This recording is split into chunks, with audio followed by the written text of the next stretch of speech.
او ډیر خلک خاص طور زمون زنانه د دین نه دي خبرې تاسو دا مرګري منګه ټول چې کور ته لاړ شو لکه په کور کې د خپل لورو نه د بیبيانو نه د انګیانو نه لکه تاسو کو نو بیا په پته ولګي چې د دین موږ څومره خبرې ورونو دا عقیده دومره اهم ده چې د آدم علی السلام نواله تر د عیسی علی السلام پورې په عقیده ختم نبوت د نبی علیہ السلام باندې ایمان راوړل د هغه د پرم فرض عین او د دغه ټول پیغمبرانو علیهم السلام نه الله دا اقرار غوښتو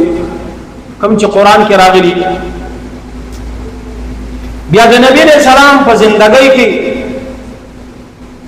په قران کې سل آیتونه 210 احادیث متواتره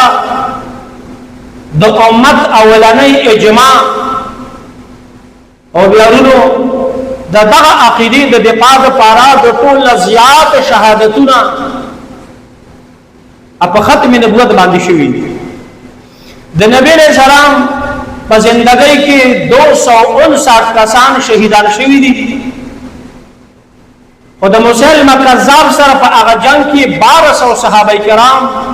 چې دا صرف د ختم نبوت د دفاع لپاره دغه جهاد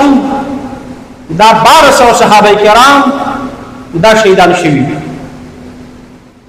نورو یو طرف ته د دینه نه خبرېدل دا د ایمان